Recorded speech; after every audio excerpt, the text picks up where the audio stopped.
Awali aktivitas dan pelayanan Anda melalui renungan pagi menjadi putra dan putri Allah. Terdengar panggilan Roh untuk mengangkat salib, dan mereka yang mengangkat salib akan menemukan bahwa salib mengangkat mereka. Dituliskan oleh Ellen G. White bersama Pendeta Denny Kanajo. Selamat mendengarkan. Shalom, salam sejahtera untuk para pendengar dimanapun Anda berada saat ini.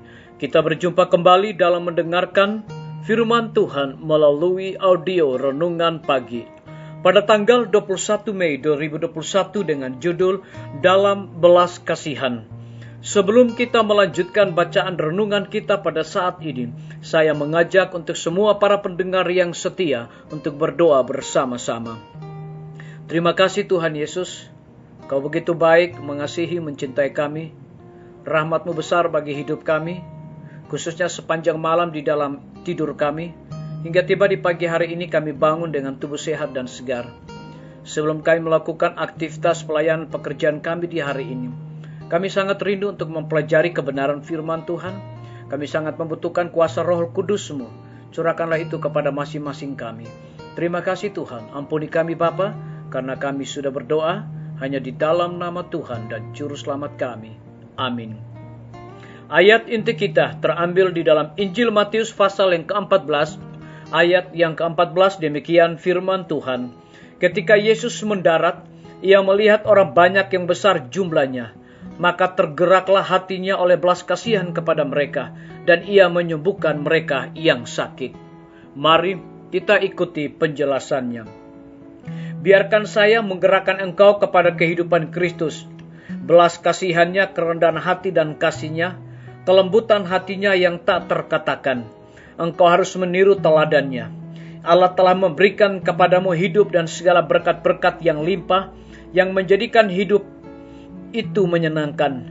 Maka sebagai balasannya ia mempunyai tuntutan atasmu untuk melayani, berterima kasih, mengasihi, dan menuruti hukumnya. Segala tuntutan ini adalah sangat penting dan tidak dapat diabaikan dengan begitu saja. Tetapi ia tidak menuntut suatu apapun daripadamu yang tidak akan membuat engkau lebih berbahagia, bahkan dalam hidup di dunia ini. Raja Sorga menyamakan perhatiannya dengan perhatian manusia yang menderita. Rekan-rekan dan teman-teman kita memerlukan kebaikan yang sepenuh hati dan simpati yang lemah lembut. Adalah mustahil bertumbuh ke dalam Kristus, kepala kita yang hidup, kecuali kita mempraktekkan pelajaran yang telah diberikannya kepada kita tentang simpati, belas kasihan, dan kasih. Mustahillah memantulkan peta Kristus, kecuali kasih ini yang lahir dari sorga ada di dalam jiwa.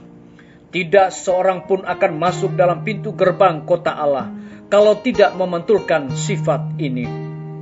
Satu tindakan yang tidak disucikan pada pihak juru selamat kita tentu sudah merusakkan teladan itu. Dan ia tentu tidak dapat menjadi teladan yang sempurna bagi kita. Tetapi meskipun ia digoda dalam segala hal seperti kita, ia tidak dicemarkan oleh dosa. Ia menyatakan tabiatnya oleh mulut Nabi Yeremia. Katanya, akulah Tuhan yang menunjukkan kasih setia, keadilan dan kebenaran di bumi. Sungguh semuanya itu kusukai. Semua orang yang mengaku nama Kristus haruslah senang dalam segala hal ini. Oleh percakapan dan kelakuan, menyatakan kepada dunia bahwa mereka sedang meniru teladan itu. Barang siapa percaya kepada Kristus harus melakukan pekerjaan Kristus. Tuhan telah dinyatakan di hadapan mereka sebagai seorang yang melakukan perbuatan yang memperlihatkan kasih sayang, keadilan, dan kebenaran di atas bumi. Dan inilah buah-buah yang dihasilkan oleh Kristen sejati. Biarlah bacaan renungan kita saat ini akan menjadi berkat bagi kita semua. Mari kita tunduk kepala dan berdoa. Bapa di sorga, terima kasih karena kebenaran firman Tuhan menjadi berkat bagi kehidupan kami. Mengingatkan kembali kepada kami bahwa akulah Tuhan yang menunjukkan kasih setia, keadilan, kebenaran di bumi. Sungguh semuanya itu kusukai. Terpujilah nama Tuhan. Pada pagi hari ini hamba berdoa untuk pemerintah kami.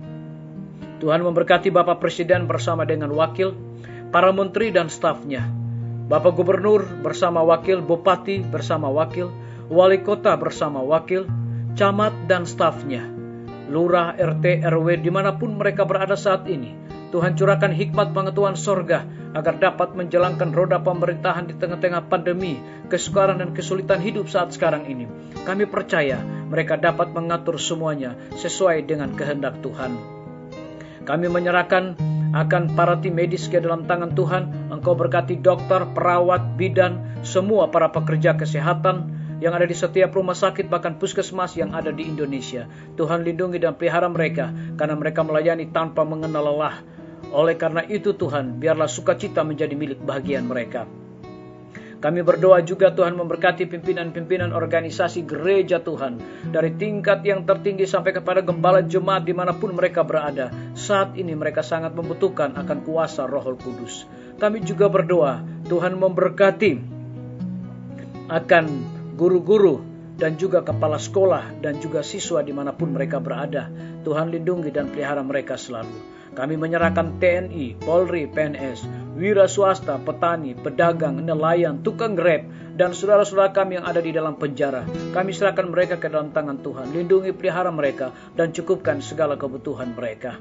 Kami juga menyerahkan para pendengar yang setia, yang berulang tahun saat ini, dimanapun mereka berada. Biarlah dengan bertambahnya usia yang Tuhan percayakan bagi hidup mereka, mereka selalu bersyukur dan melayani Tuhan senantiasa. Terima kasih Bapa yang baik, dengarlah doa kami Tuhan, dan ampuni kami Bapa, karena kami sudah berdoa hanya di dalam nama Tuhan dan Juru Selamat kami. Amin. Sampai jumpa, Tuhan Yesus memberkati kita semua.